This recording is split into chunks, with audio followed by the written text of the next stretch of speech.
Hi friends, welcome to my channel Abhijyothi. ఈరోజు మీ అందరి కోసం నేను లైవ్లో డయాబెటీస్ కోసం వివరించడం జరిగింది. లైవ్ ప్రజెంటేషన్ అయితే అయ్యిందండి. ఆ వీడియో ఈరోజు మీతో నేను షేర్ చేసుకుంటున్నాను. మీ అందరికీ అది ఉపయోగపడుతుందని అనుకుంటున్నాను. అండ్ ఇలాంటి మోర్ అండ్ మోర్ అప్డేట్స్ కోసం నా ఛానల్ని అయితే సబ్స్క్రైబ్ చేసుకోండి, లైక్ చేయండి అండ్ షేర్ చేయండి. Thank you. అండ్ కంటెంట్ అంతా ఎండింగ్ వరకు వినండి. మీకు తెలియని విషయాలు ఎన్నో తెలియచ్చు. అండ్ తెలిసిన వాళ్ళకి కూడా ఈ విషయాలు మీరు షేర్ చేయడానికి చాలా బాగా సపోర్ట్ అవుతుంది. Stay tune. అన్నీ కూడా మనం తీసుకునే ఆహారం మీద ఆధారపడి ఉంటుంది కాబట్టి మనం చక్కగా time to time rich food అంటే క్వాలిటీ ఫుడ్ అనేది ఇవ్వడం జరగాలి. లేకపోతే కనుక ఇక్కడ కనిపిస్తుంది చూసారా, ప్యాంక్రియాస్ అనే గ్రంథి ఏదైతే ఉన్నదో ఆ ప్యాంక్రియాస్ అనే గ్రంథి మనకి ఇన్సులిన్ ఒక్కటే రిలీజ్ చేస్తుంది అని మనం అనుకుంటూ ఉంటాం. ఇన్సులిన్ ఒకటే కాదండి, దాంతోపాటు చాలా రకాల హార్మోన్స్ రిలీజ్ చేస్తూ ఉంటుంది. మనకి ఆకలి పుట్టించాలి గ్రిలిన్ అనే హార్మోన్ హెపటైటిక్కి కారణం అవుతూ ఉంటుంది. సొమాటోస్టాటిన్ అనేది, ఇంకా ప్యాంక్రియాటిక్ పాలీపెప్టైడ్ అనేది, ఇలాగా చాలా రకాల హార్మోన్స్ అనేది బాడీలో ప్యాంక్రియాస్ అనే గ్రంథి రిలీజ్ చేస్తూ ఉంటుంది. ముఖ్యంగా ఈరోజు మనం తెలుసుకోబోయేది ఏంటి అంటే డయాబెటీస్ కోసం కాబట్టి. సో ఇప్పుడు ప్యాంక్రియాస్ ఇంపార్టెంట్గా మనకి రిలీజ్ చేసే హార్మోన్ ఏంటి అంటే ఇన్సులిన్. సో ఇన్సులిన్ ఒకటే కాదు, చాలా రకాలవి రిలీజ్ చేస్తూ ఉంటుంది. కానీ ఇక్కడ చాలా ఇంపార్టెంట్ ఏంటంటే ఇన్సులిన్ అనే హార్మోన్. ఓకే, ఇది ఏంటి అంటే దేని ద్వారా వస్తుంది అంటే ప్యాంక్రియాస్ అనే గ్రంథి ద్వారా వస్తుంది.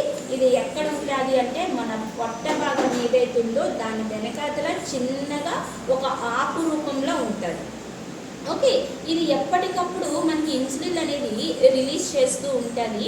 ఏదైతే ఫుడ్ మనం తీసుకుంటూ ఉంటామో అది గ్లూకోజ్ కింద కన్వర్ట్ చేస్తూ ఫ్యూచర్ జనరేషన్ అంటే మన లోపల సెల్స్ అన్నీ వస్తాయి కదా, వాటన్నిటికీ ఉపయోగించడానికి కోసం అని చెప్పేసి అది బాగా ఉపయోగపడుతూ ఉంటుంది. ఎవరు? ఇన్సులిన్ అనే హార్మోన్. అయితే ఇది ఏం చేస్తుందంటే మన యొక్క బ్లడ్లో షుగర్ లెవెల్స్ని తగ్గించుకుంటా పెంచుకుంటా నార్మల్గా ఉంచడానికి ఈ ఇన్సులిన్ అనే హార్మోన్ మనకి చాలా బాగా సపోర్ట్ చేస్తూ ఉంటుంది. అండ్ ఇక్కడ ఇంపార్టెంట్ విషయం మీరు అందరూ తెలుసుకోవాల్సింది ఏంటి అంటే భగవంతుడు మనల్ని తయారు చేసి పంపించేటప్పుడు మీ జీవితానికి సరిపడా ఇన్సులిన్ నేను ఆల్రెడీ ఇచ్చే పంపించేశాను నాన్న అని చెప్తాడు. అయితే మనం చేసే మిస్టేక్స్ ద్వారా ఏంటి అంటే అది సగం ఏజ్ వచ్చేసరికి కంప్లీట్ అయిపోతుంది. ఎందుకు అంటే ప్యాంక్రియాస్ ఏం చేస్తుందంటే నువ్వు ఏవి తిను అప్పుడు హార్మోన్ రిలీజ్ చేస్తూ ఉంటుంది. ఏ హార్మోన్? ఇన్సులిన్ అనే హార్మోన్. సో ఇలా రిలీజ్ చేసేటప్పుడు ఏం జరుగుతుంది అంటే మళ్ళీ నువ్వు ఇంకోటి తింటావు, జాంకాయ తింటాం, లేదా మనం యాపిల్ తింటాం, లేదా ఇంకో ఆఫ్టర్నూన్ లంచ్ తింటాం, ఈవినింగ్ స్నాక్స్ తింటాం. ఏది తిన్నా కూడా ఆ ప్యాంక్రియాస్ ఏం చేస్తుందంటే ఇన్సులిన్ అనే హార్మోన్ రిలీజ్ చేస్తుంది. సో ఈ సిస్టమ్కి వచ్చాం కాబట్టి మన మీల్ కంటెంట్, మీల్ ప్యాటర్న్ తగ్గింది. లేదంటే కంటిన్యూస్గా మిడ్ నైట్ 12 వరకు తినే రోజులు ఉన్నాయి. అవునా కాదా? పడుకునేటప్పుడు ఆకలి వేస్తుంది అని చెప్పేసి ఏదో ఒక మిక్సర్ పొట్లమో లేకపోతే స్నాక్స్ డబ్బా తినేవాళ్ళమా కాదా? నిజం చెప్పాలి, అందరూ నవ్వుతున్నారు పిఎస్ సెంటర్లో సార్ అమ్మా నవ్వుతున్నారు గారు. అవునా కాదా? అవునా? సో ఇవన్నీ రియల్గా మనం చేస్తున్న పనులు. దాని ద్వారా ఏంటంటే ఇన్సులిన్ అనే హార్మోన్ మనకి తగ్గిపోతూ ఉంటుంది అనమాట. అలా తగ్గిపోతున్న క్రమంలో ఏం జరుగుతుంది అంటే మనకి డయాబెటీస్ అనే స్టేజ్ రావడం జరుగుతూ ఉంటుంది. అందులో ఏంటి అంటే టైప్ 2 డయాబెటీస్. ఇది ఎవరికి వస్తుందని చెప్పాను? మధ్య వయస్కులు అందరికీ 30+ ప్రతి ఒక్కరికి. ఇప్పుడు మనం చూసుకుంటే 25 కాలేజ్ గోయింగ్ లేదా అప్పుడప్పుడే పెళ్ళైన వాళ్ళు లేదా పిల్లలు పుట్టాల్సిన అందరికీ షుగరే చూస్తూనే ఉన్నాం. అవునా?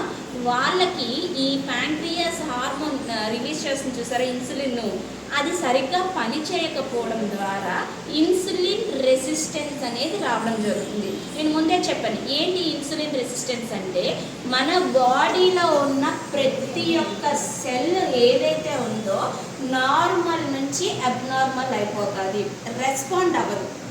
యాక్చువల్గా ఏంటి అంటే ఇన్సులిన్ ఏదైతే హార్మోన్ ఉందో మనం తిన్నది ప్రతిసారి రిలీజ్ అవుతూనే ఉంటుంది. అది మనకి చాలా బాగా ఉపయోగపడాలి. అవునా? గ్లూకోజ్ అనేది చాలా అవసరం. మనం ఎక్కువగా పొల్యూషన్లో తిరగకుండా స్ట్రెస్ కాకుండా స్ట్రెస్ని మేనేజ్ చేసుకుంటూ. ఓకే, ఒకవేళ కోపం వచ్చింది అంటే చాలా కష్టం వస్తుంది. ఎందుకంటే లాస్ట్ సండే ఒక మాట విన్నాం మనం. ఏం చెప్పారు కార్తిక్ సార్? ఎవరైతే కోపం పడుతున్నారో వాళ్ళ లైఫ్ స్పాన్ అనేది తగ్గిపోతుంది, ఎవరైతే నవ్వుతూ ఉంటారో వాళ్ళ లైఫ్ స్పాన్ అనేది పెరుగుతూ ఉంటుంది. విన్నారా ఈ మాట? కార్టిసోల్ అనే హార్మోన్ రిలీజ్ అవుతుంది అంటే కనుక బాడీ సిస్టమ్స్ అన్నీ కూడా పొల్యూట్ అయిపోతుంది. ఓకే, సో ఇవన్నీ కాదు, చక్కగా నా లైఫ్ స్టైల్ నేను మెయింటైన్ చేసుకుంటూ కార్బోహైడ్రేట్స్ అనేవి తగ్గిస్తూ మంచిగా ఫ్యాట్స్ ఇచ్చి మంచిగా ప్రోటీన్ ఇచ్చి అరిగేవి, ఓకే, బాడీకి సరిపడా అంతా ఇచ్చినప్పుడు చక్కగా హెల్తీగా ఉండడానికి చాలా బాగా సపోర్ట్ అవుతుంది. ఎర్లీ మార్నింగ్ నేను చూపించానని అసలు ఎవరు ఫీల్ అవ్వకండి, వద్దు మనకి ఇవి తినకూడదని చెప్పను, ఇన్ని ఆపించేసి మమ్మల్ని ఆరోగ్యంగా ఉండమంటున్నారు అని కాదండి, ఇది తింటే ఏం ప్రాబ్లం అనేది చెప్తున్నాను. ఇప్పుడు ప్రజెంట్ సిచ్యువేషన్స్లో చాలామంది పిల్లలు సినిమాకి వెళ్ళడానికి రెడీ అవుతారు, వాళ్ళకి సినిమా ఏం అర్థం అవుతుందని కాదు, ఇక్కడ కనిపిస్తున్న స్నాక్స్ చూసారా అవి నాకు కావాలని రెడీ అయ్యి వెళ్ళిపోతారు. అర్థమవుతుందా? వాళ్ళకి వాటి యొక్క ఇంపార్టెన్సే తెలుసు, బట్ వాటి వల్ల వచ్చే ప్రాబ్లం ఏంటనేది కూడా మనం చెప్తూ ఉండాలన్నమాట. సో నెక్స్ట్ వచ్చేసి సింపుల్లీ కార్బోహైడ్రేట్స్ ఎక్కువగా బాడీలోకి ఇచ్చేస్తూ ఉంటాము. అలా కాకుండా నెక్స్ట్ ప్రాసెస్డ్ ఫుడ్ లేదా ప్యాకేజ్డ్ ఫుడ్ లేదా రిచ్గా సాల్ట్ ఐటమ్స్ ఉన్నవి ఇవన్నీ ఇవ్వడం ద్వారా ఏంటి అంటే పిల్లల్లో కానీ పెద్దవాళ్ళల్లో కానీ డయాబెటీస్ రావడానికి ఫస్ట్ ప్లేస్ అండి. సో కార్బోహైడ్రేట్స్ ఏవైతే తీసుకుంటున్నామో ఆ కార్బోహైడ్రేట్స్ అన్నీ కూడా తీసుకుంటున్నప్పుడు తీసుకోవద్దని చెప్పము, బట్ ఏది ఎంత మోతాదులో తీసుకోవాలి, ఏ టైంలో తీసుకోవాలనేది మీకు తెలియాలి. అండ్ తీసుకునే ఆహారంలో మీకు ఇంకా బాగా తెలియాల్సింది ఏంటి అంటే గ్లైసెమిక్ ఇండెక్స్ అనేది తక్కువగా ఉండేలాగా ప్లాన్ చేసుకోవాలి. ఇది మీరు ఒక్కసారి కోచ్తో కూర్చొని మాట్లాడితే కనుక మీకు చెప్తారు దేంట్లో తక్కువ GI వాల్యూస్ ఉంటాయి, ఎందులో ఎక్కువ వాల్యూస్ ఉంటాయి. మీరు ఇక్కడ గమనిస్తే వెజిటేబుల్స్ ఏవైతే ఉన్నాయో చాలా తక్కువ బిలో 40 ఉన్నాయి, కానీ మిగతావి ఏవైతే ఉన్నాయో లేదా నాన్ వెజ్ ఐటమ్ కానీ ప్రోటీన్స్ కానీ లేకపోతే ఇక్కడ నాన్ వెజ్ తినద్దని నేను చెప్పట్లేదు, తినాలి, మంచిగా తినాలి, కాకపోతే దేంట్లో ఏ ప్రోటీన్ దొరుకుతుందో అనేది తెలుసుకొని తింటూ ఉండాలి. మనం మెయిన్గా 5 వైట్స్ ఏవైతే ఉన్నాయో అవి కనుక